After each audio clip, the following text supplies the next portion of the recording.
Please rise in body and spirit and sing hymn 368. Now let us sing.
Good morning. Good morning. My name is Edie Holder. The flaming chalice is the symbol of this community and of our liberal faith tradition. Today, we kindle its fire along with other Unitarian Universalists around the world by saying these words together. We light this chalice to celebrate Unitarian Universalism. This is the church of the open mind. This is the church of the helping hands. This is the church of the loving heart. Together, we care for the church and each other.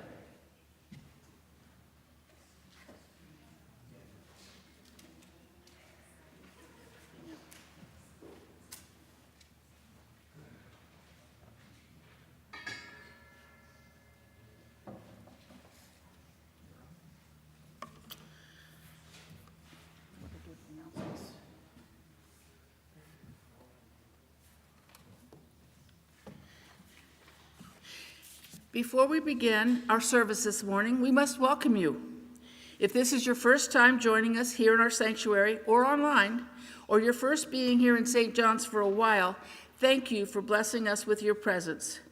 We hope that you find a religious home here. In this beloved community, we believe that Black lives matter.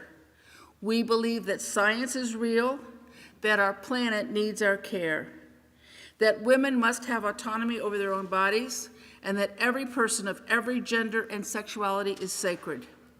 Most of all, we believe that we are better, stronger, and more alive because we do not all think alike, believe alike, or love alike. Before we get started today, I want to remind you that, and now's the time for announcements. So I want to call your attention to the first one. Peter Kobach is visiting us, and he's in the back, and you'll see him in the coffee hour from Ohioans to Stop Execution. So he's going to have a table in coffee hour. Please stop by and talk with him. The other announcements, men's group, Earth Spirit, and that the church auction is May 6th. And now Wanda has an announcement.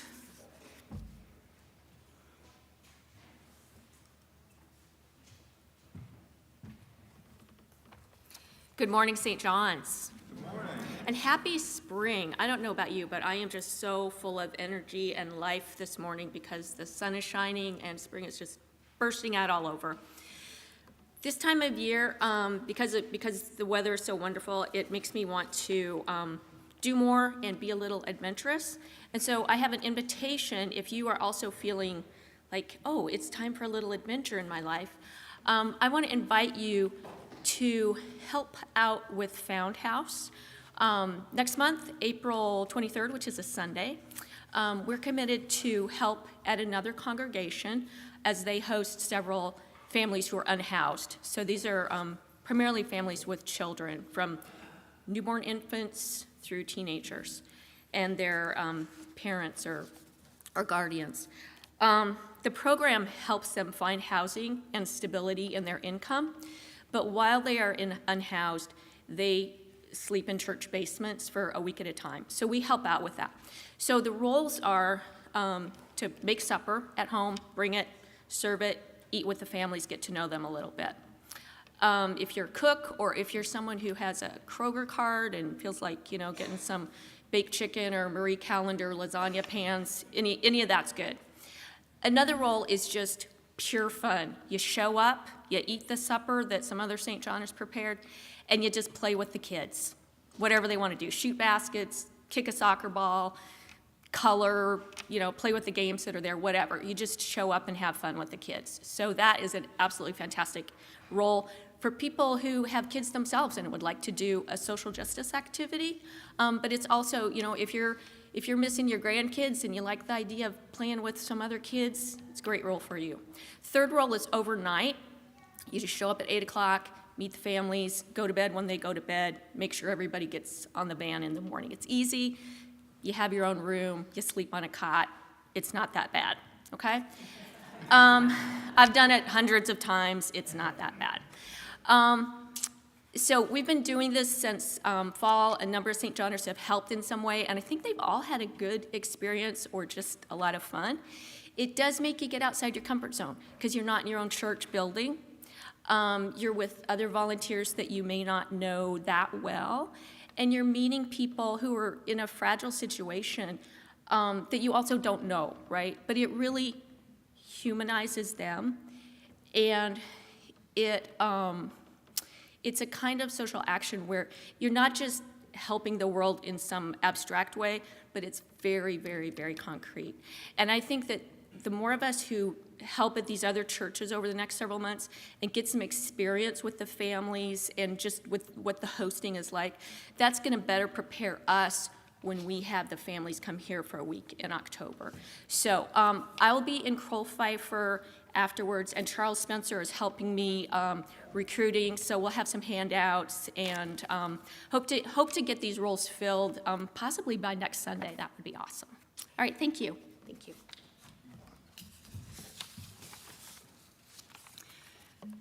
This morning, we are pleased to welcome Reverend Bruce Beisner as our guest speaker. Bruce was an active member here in St. John's for many years in the early 2000s. After his graduation from Meadville Lombard Theological School, he was ordained into the ministry right here in our sanctuary in June of 2012, and I was there. Bruce went on to lead the Bay Area Unitarian Universalist Church in Houston, Texas for 9 years. He was called to serve as minister of All People's UU congregation in Louisville in the summer of 2021. Bruce and his husband Jim now live in the south end of Louisville near Churchill Downs and are the proud parents of 2 beloved basset hounds named Rose and Lily. It is a pleasure to welcome Bruce back to St. John's today.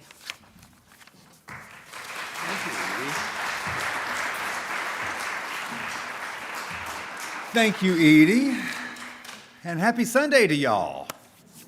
It is truly a joy and a privilege to be back here in this pulpit for the first time on a Sunday morning in what I think is close to a dozen years. Let's begin our service now with some words from my friend and colleague, Becky Edmondson Lang. Come into this place, which we make holy by our presence. Come in with all of your vulnerabilities and your strengths, all your fears and anxieties, your loves and your hopes.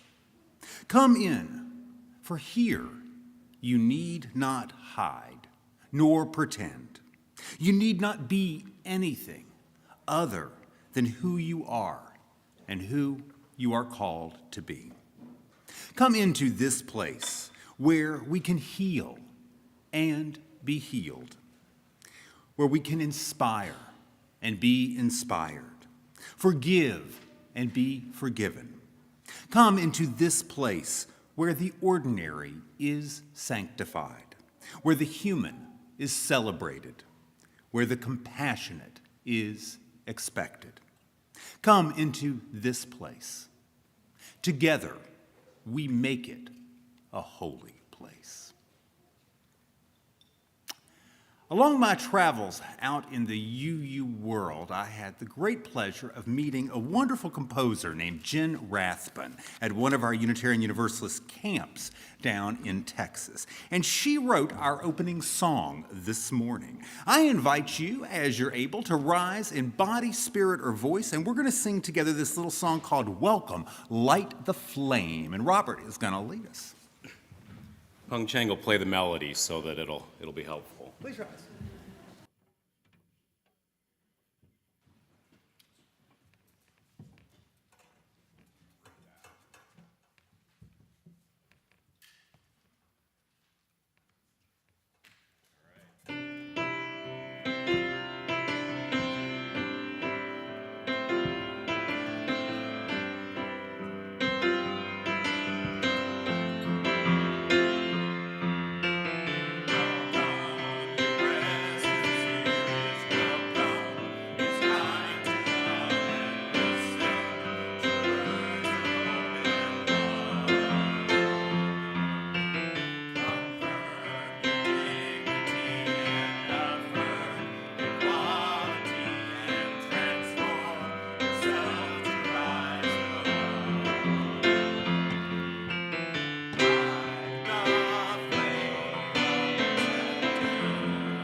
Honoring our sorrows and joys.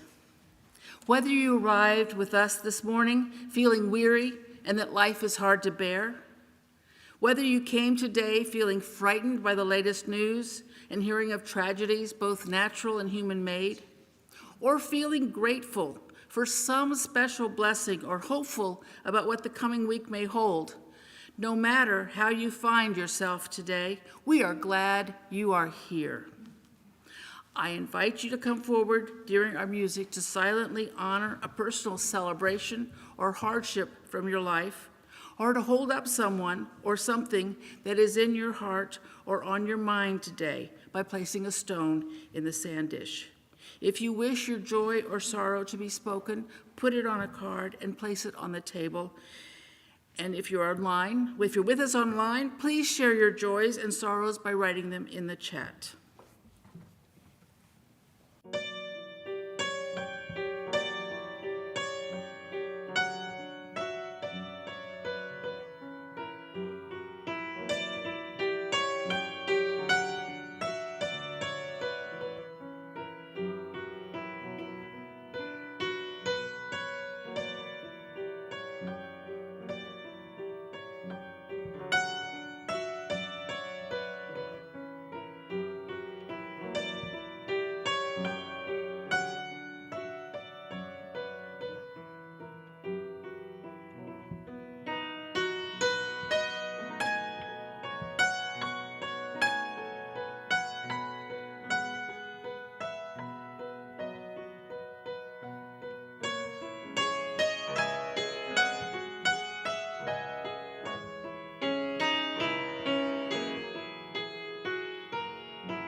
Are there any announcements from the online?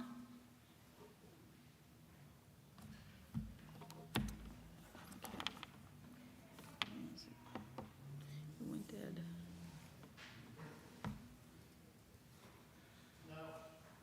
Okay.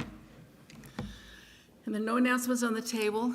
I placed an extra stone for those joys and sorrows that are in your hearts and have not been spoken aloud. And I picked the stone that said, "I am courage." And now, We come now to the time for all ages. And if you are a very old soul or a very young soul and you would like to come on up front to hear the story a little closer, you're more than welcome to, or we can just hang out like this, whatever works for folks. So how many of you all have heard of a man named Angus MacLean? It's kind of a fun name, Angus MacLean. Anybody? I was going to say Barbara and probably Mary have heard of Angus MacLean. I know that much. Anybody heard of Angus MacLean over here? Well, it kind of sounds like, I don't know, like one of the, like he would make fried chicken or something, doesn't it? Does it sound like he'd make good fried chicken? I don't know. Well, Angus MacLean actually was a very, very important person in our religious history, particularly in our Universalist history. Angus MacLean, well, there we go. Angus MacLean was a professor of religious education. And he taught a whole generation of people at a place called St. Lawrence Seminary I think it's in Canada, and it was one of our leading Universalist seminaries. And Angus MacLean was important because he taught kind of a new approach to religious education and religious exploration but within Universalist churches. And what Angus MacLean said was, we're not just here to teach Bible stories. We're not just here to give our young people information. We're here to help them experience the world more fully. We're here to connect what we say we believe to how we actually live. And so Angus MacLean came up with really wonderful ways to do that. And he and other folks in Unitarian Universalism really changed the way that we approach learning in our congregations. This was in the late 1800s and early 1900s. And his influence and his legacy continues today.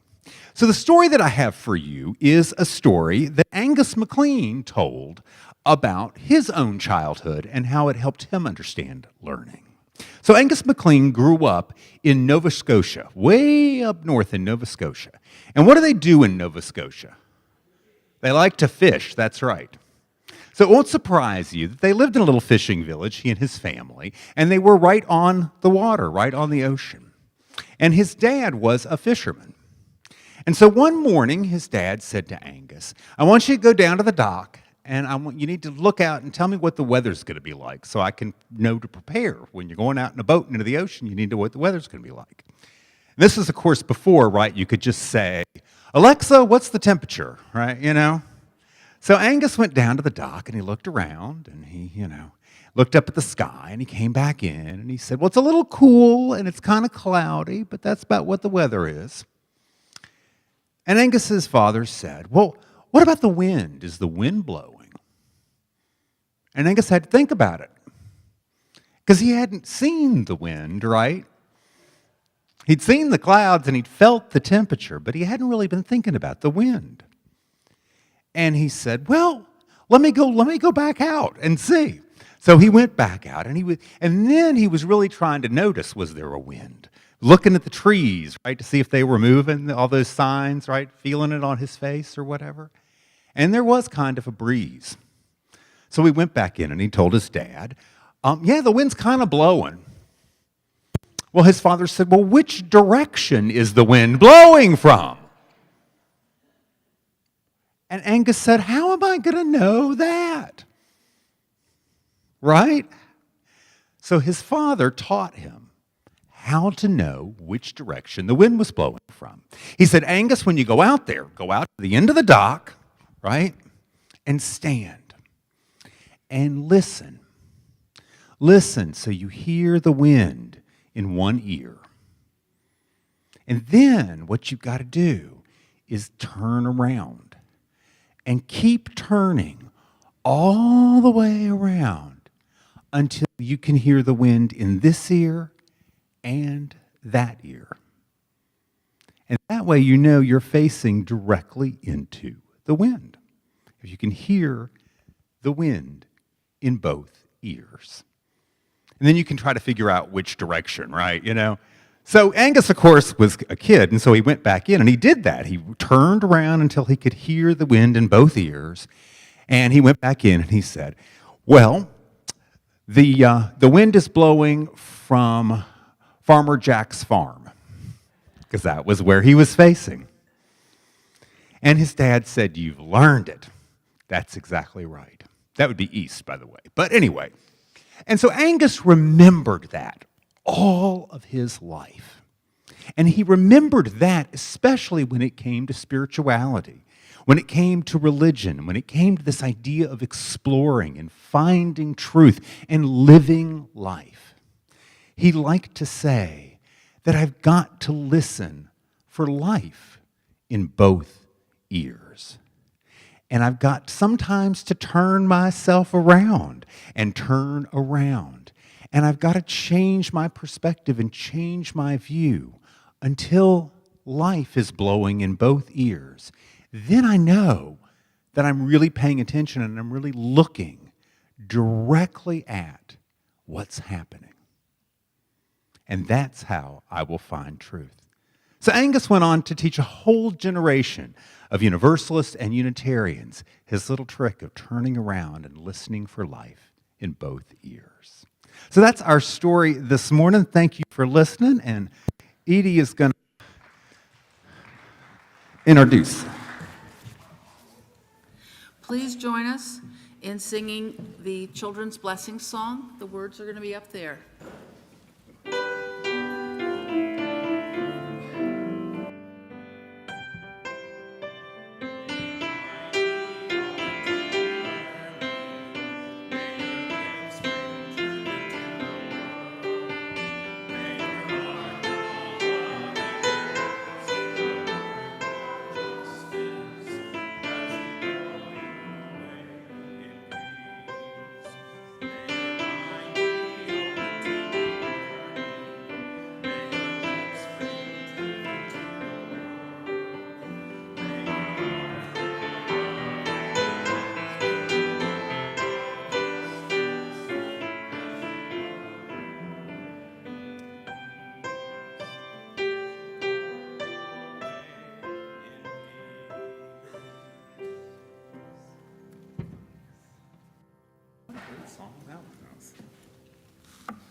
I invite you to join me now in a time of reflection and meditation.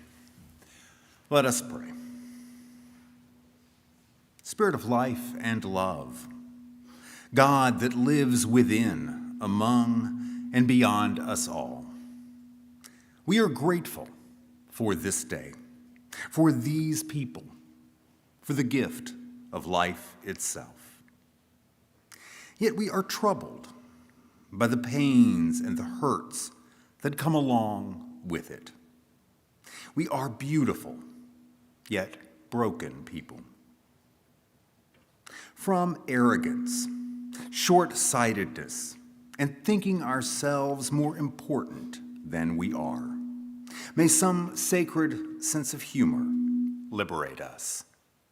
From allowing ourselves to ridicule the ways of others, may we be forgiven. From making war and calling it peace, preserving special privilege and calling it justice, creating pollution and calling it progress, from being indifferent and calling it tolerance, may we be healed. May we be transformed. For telling ourselves and telling others at times that evil is inevitable and that compassion is impractical, may we be corrected. God of our mixed up, tragic, aspiring and doubting lives, help us to be as good in our hearts as we know that we can be. Let us be together now in a time of shared silence, turning ourselves to hear life in both ears.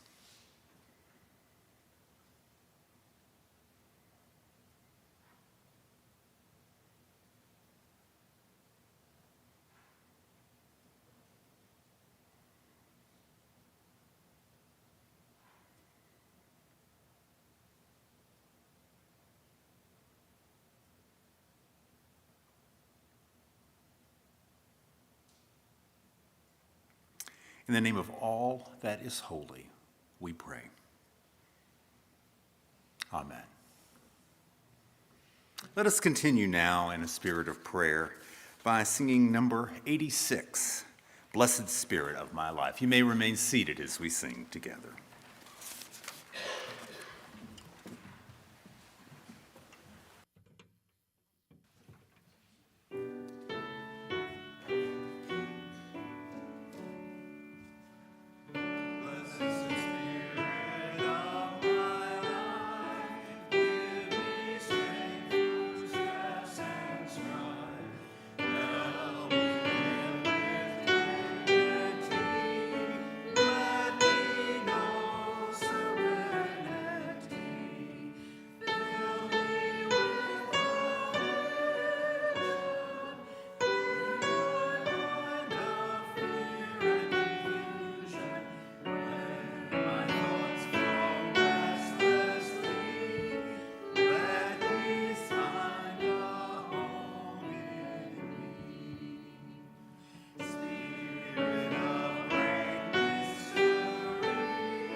Our first reading this morning is the words of Ralph Waldo Emerson. They are taken from an address he gave to the graduates of Harvard Divinity School in July of 1838. Just 6 years earlier, Emerson has resigned his position as a Unitarian minister to focus on his writing and his leadership of the Transcendentalist Club. Emerson recalled, "I once heard a preacher who sorely tempted me to say I would go to church no more. A snowstorm was falling that day around us.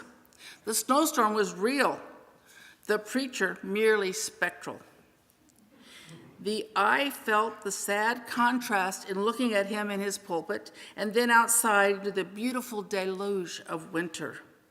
He had not one word intimating that he had laughed or wept, was married or in love, had been commended or cheated or chagrined. If he had ever lived or acted, we were none the wiser for it. The capital secret of his profession, namely to convert life into truth, he had not learned. Not one fact in all his experience had he yet imported into his doctrine.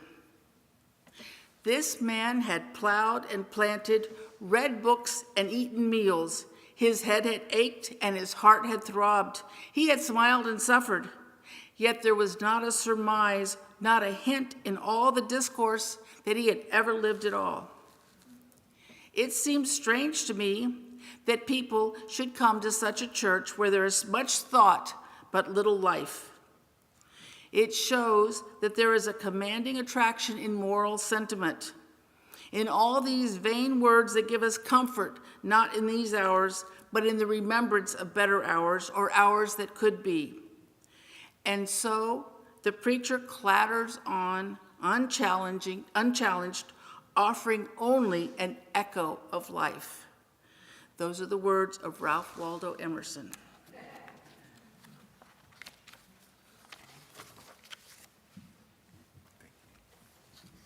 Now, I'm not going to ask you who or what that last reading brought to your minds. So, our second reading this morning is the words of poet and author Eileen Day McGill. It is taken from a collection of essays titled 73 Voices. McGill writes, I stood on the deck of a boat and looked out over the water. I watched the wheeling gulls come flying in, get caught by the air, swing up again, sailing high and away, and then drop suddenly to the churning wake below. One can stand a long time at the rail of a boat, playing with the water's motion and resting one's eye upon whatever cloud formations call the attention. Something about the sea brings its own long, deep look into one's imagination and stirs there the timelessness of our days on earth. I meant to be worthy of the sea's enduring message as I stood there that day and thought how all people meant to honor their humanity. At least they begin that way, reaching out to know and understand, opening mouths and eyes and hands to the wonders of discovering, trying to repeat in word and gesture what they have discovered. I'm reminded once again that unless one goes where the wind is blowing and where the tide is racing for the shore, unless one renews experience, she is capable of forgetting the nature of the wind and even what she once figured out about the pleasure and the danger of its force. The words of Eileen Day McGill.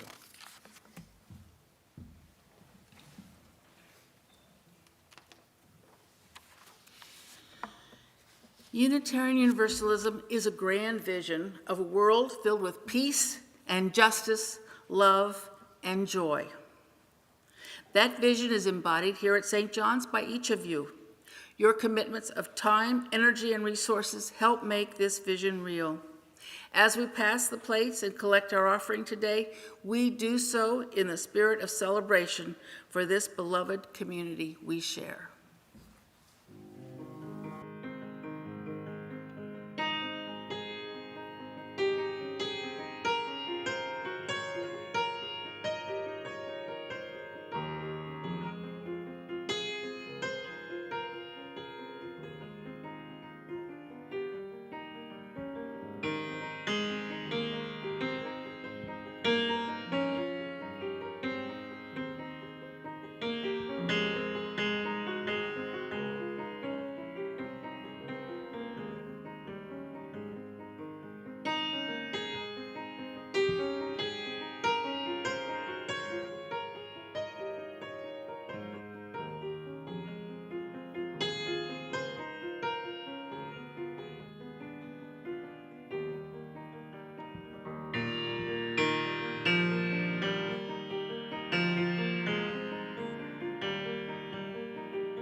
Thank you all again for inviting me back here to St. John's.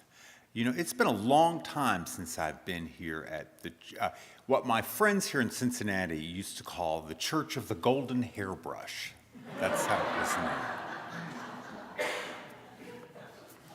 It was 11 years ago this spring that I was last here in this sanctuary for what was a very memorable service. In June of 2012, I vividly remember being like right over there.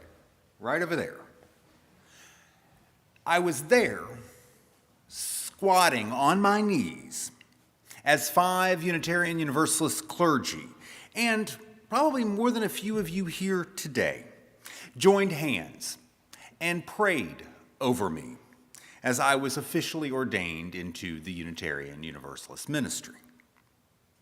Reverend Bill Gupton of Heritage UU Church led the prayer that day. And, well, it went on for a while. So long that kneeling up here on this podium started to make my back and my knees and my legs just ache.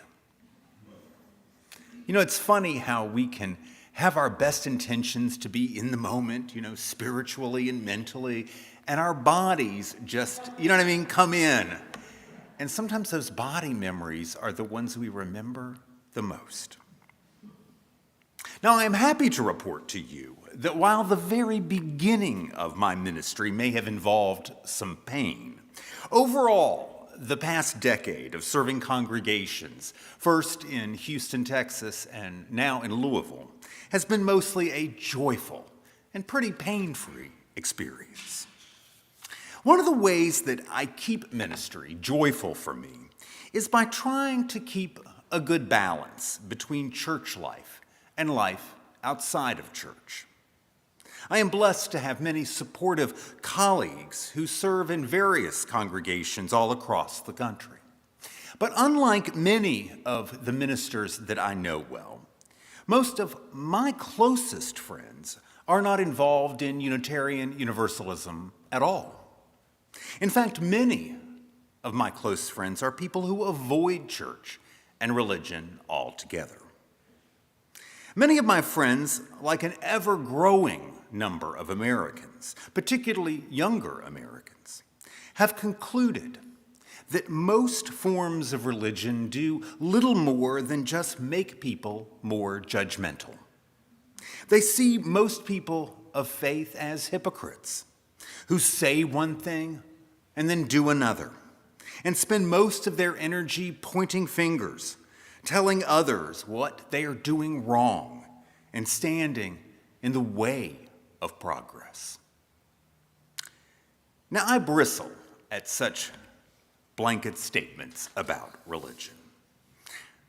I mean, they seem pretty judgmental themselves, don't they? And they make me a little defensive. I want to push back, not only to defend my church, but to also talk about all the Christians and Muslims and Jews and other religious people that I know who are out there teaching acceptance and love and compassion, and who are actively involved in serving others and doing the blessed work of healing the world. While my first instinct is to push back, I also think that it's good to listen to these people and to try to understand where they're coming from and why religion seems harmful rather than helpful to so many of them. As Unitarian Universalists, are we some of those hypocrites that they're talking about? Do we say one thing and then do another? Well, sure. I mean, we don't always live up to our values and live our faith perfectly. We make mistakes. We forget our best selves. We can be judgmental at times, even though our church encourages us to do better. But I don't think any of that makes us hypocrites. I think it just makes us human. And the difference is in our intentions. Our core values of equity, freedom, and compassion are informed by our calling to respect other people and find the worth in different ideas.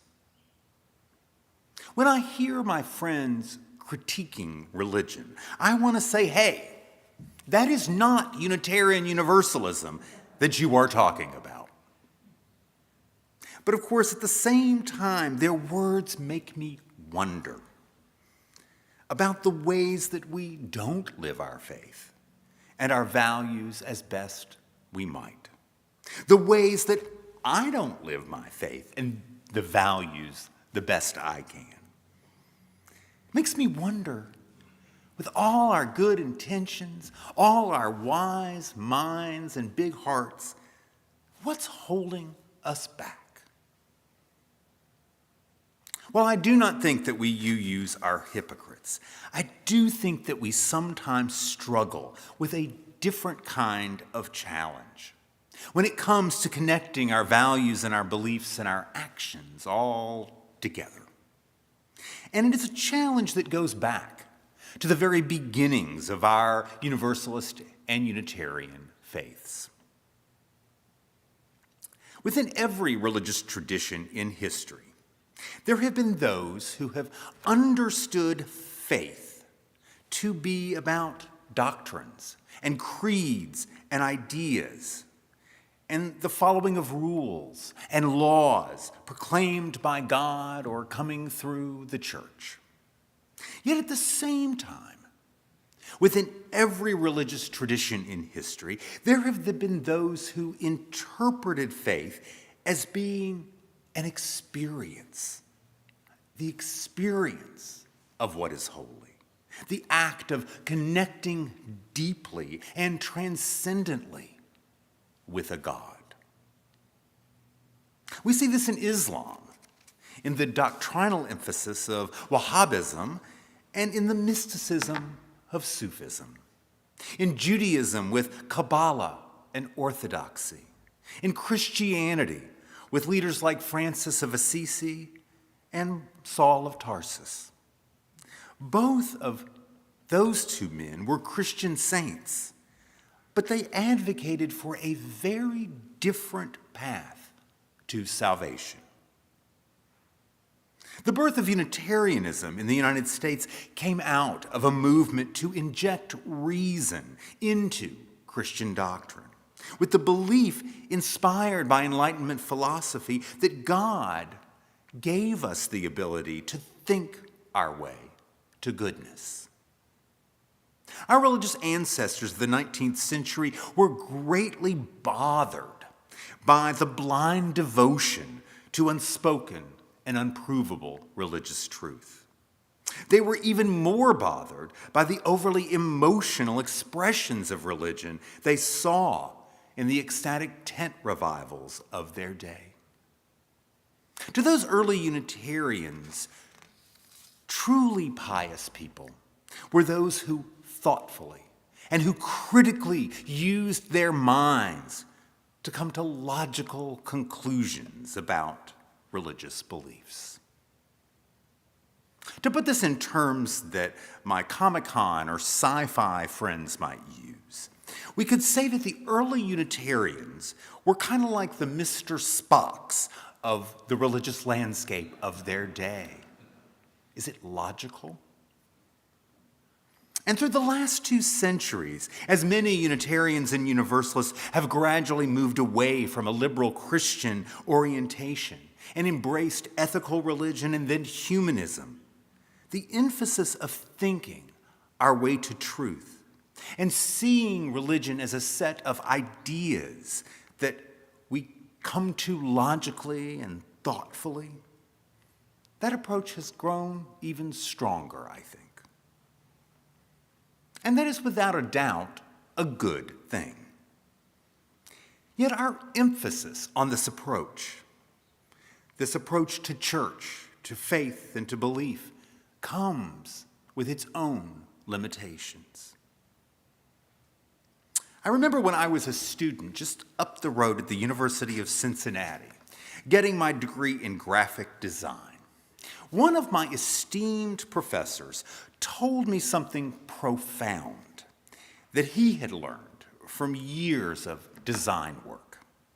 He said that when it comes to creating a brochure or a logo or any type of visual design, you will not get very far if you just think about it and attempt to describe your idea in words.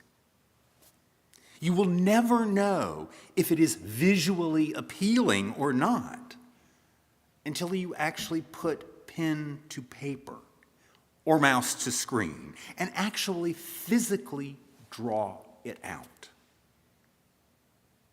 Graphic design is about what the eye beholds and the relationships between visual elements and colors and typefaces.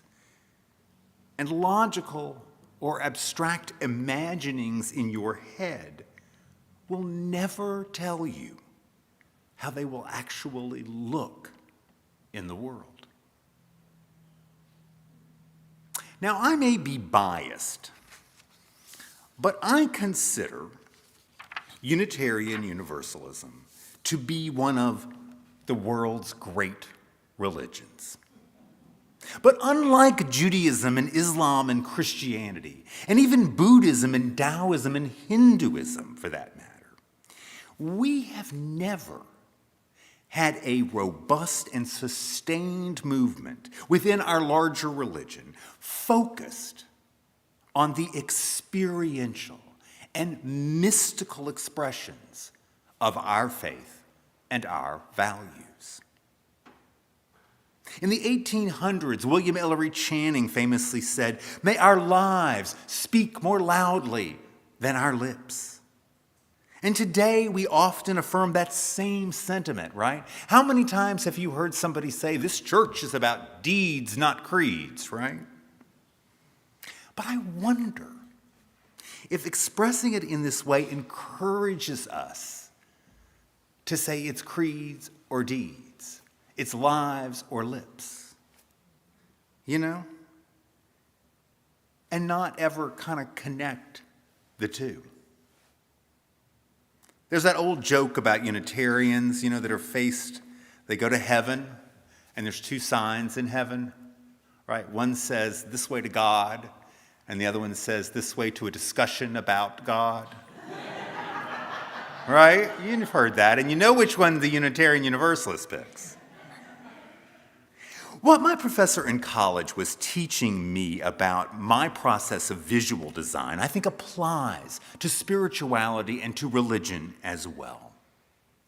And I wonder sometimes if our tradition doesn't leave us too often without the tools or the practice to be empowered to put pen to paper, to actually connect our ideas to our experiences in order to see what truth actually looks like in real life.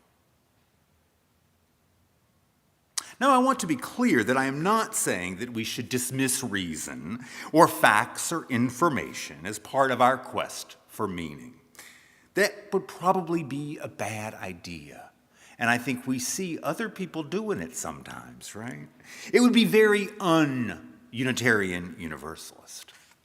But I am suggesting that I have come to believe that what might be holding us back as Unitarian Universalist, what at times keeps us from truly connecting to the heart of our faith and to being better at living our values, is our ability to see knowledge as an end into itself. And our habit of talking about spirituality and beliefs and values, talking about them, rather than pushing ourselves to experience them. The mission that we all said earlier at the very beginning of the service is one expression of the core values that are at the heart and the mind of this wonderful place called St. John's. The things that we affirmed that unite us are hospitality and service, reverence for both thinking and feeling, respect for diversity, and responsibility to one another. All these are inherently relational. They're all not just aspirations, but realities. But none of them become real by our saying them or by our thinking that we believe them. They become real when we experience them and when we actually create them. Connecting to the true heart of our faith happens in those transcendent moments when we actually feel love and share love with someone else. When we have studied a social justice issue, learned about its history and its complexity, but then when we haven't just stopped there. The heart of our faith comes alive when we do more than imagine or try to describe God, but when we actually behold divinity in our midst. When we do more than send our thoughts and our prayers, and we actually go out into the streets, out to City Hall, to Fountain Square, protesting and insisting on change. I see that heart, that practice of faith, growing bigger and bolder all the time. I see it within my congregation in Louisville and all across our wider UU movement. I know that it is happening here at St. John's as well. In the series of compassionate communications workshops you've had, in your partner church activities, in your partnership with Mount Auburn Presbyterian Church to connect with refugees and immigrants, in the upcoming mistakes and miracles discussions about multiculturalism. Just being here, right now, in this sanctuary and online, here, singing and praying, listening and sharing together. Just being here, each of our UU hearts is being made a little bigger. Now, I have to tell you that I love that our churches are places of learning. I love that every time we get together, we seem to learn something new about ourselves, learn something new about that great big beautiful world out there. I treasure the opportunities our congregations offer to hear speakers on environmental issues and reproductive justice, to explore world religions together. I relish the lively discussions that take place within these walls about theology and ethics and religious history. I am proud that we teach our children about our values, about diversity and sexuality, and respect for what other people believe. Exploring like that is fun. Being informed is important. But I have come to understand that, at least for me, if any of that learning is really ever going to be meaningful, it has to do something to me. It's not enough to just shove more facts in my head. To really be learning, it has to push me to connect to an experience of living that knowledge. To let my understanding of other people's stories invite me into deeper relationship with them. To move me from having attitudes or ideas about theology and religion and opinions about social justice issues to actually being face to face with the holy, to actually using my voice and my body to protect other people who are being threatened. not just hypothetically, but in the here and in the now.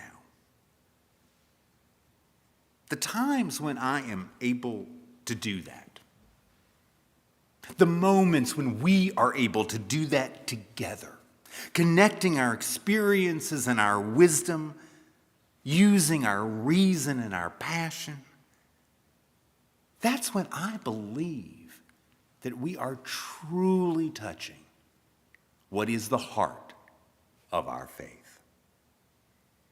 This is not always easy. It is not always comfortable. It is not necessarily what our history and our culture have taught us to do.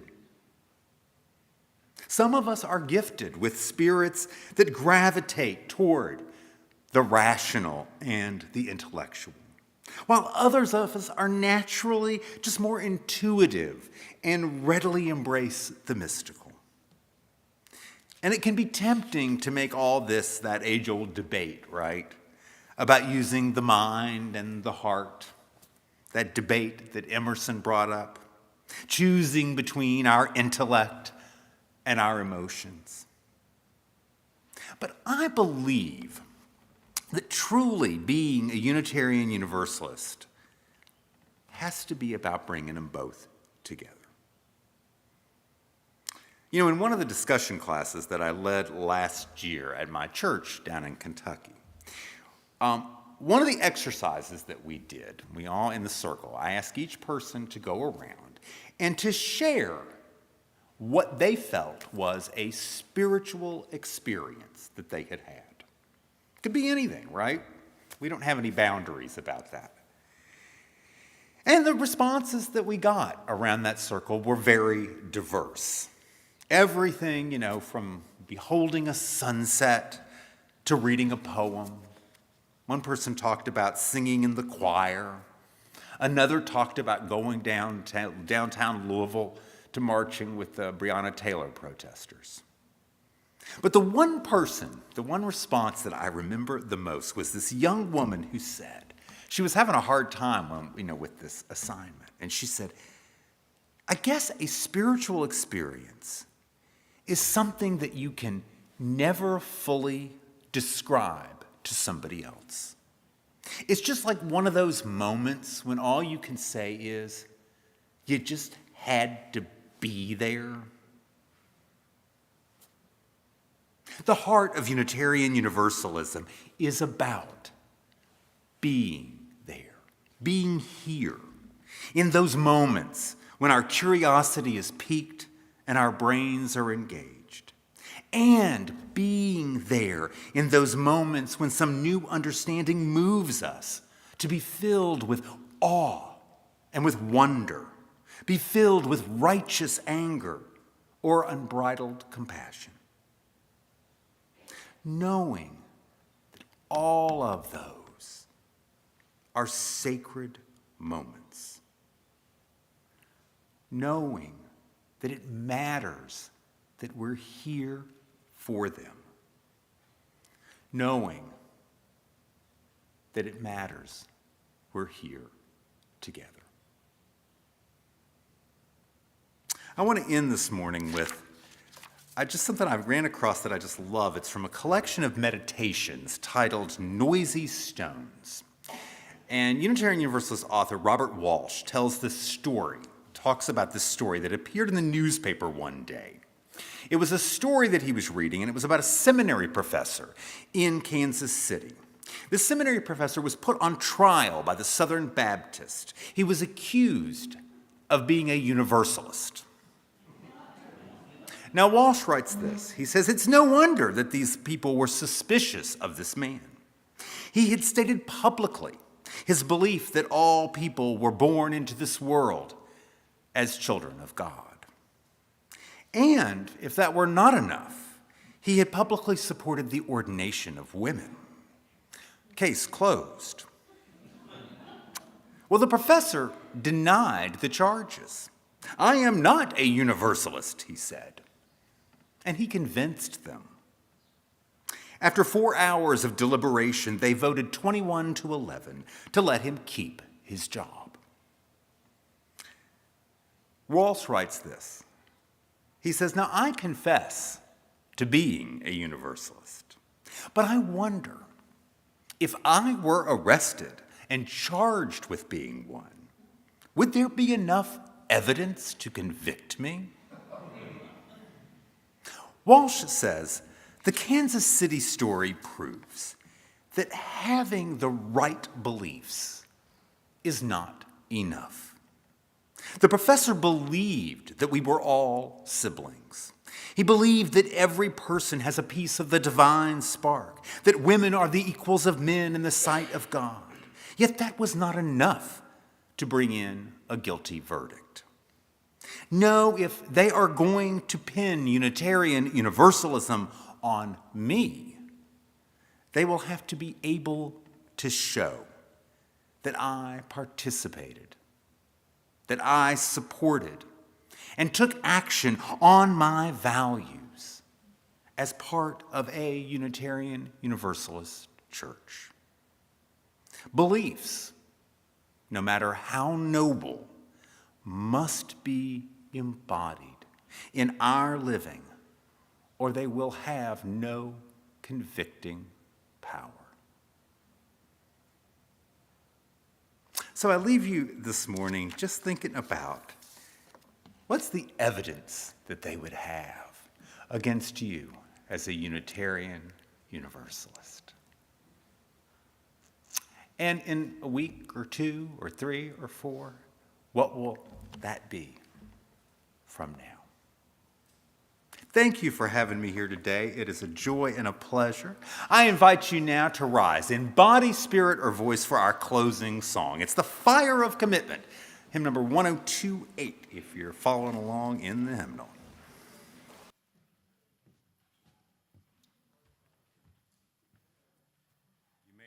My voice is not the normal voice today, so please sing loud and help me along.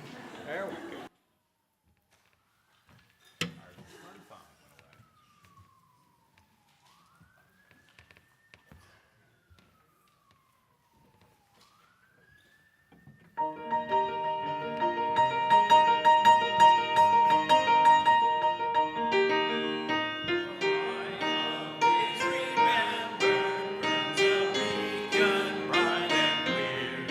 Guiding hands and heart and spirit.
Thank you for being here today. Thank you for blessing us each with your presence. I invite you to join hands as you're comfortable. You don't have to, but if you'd like to, for our closing words of blessing. Within each of our hearts, there is the most glorious light. Go forth and let its glow help you to see the divine in others.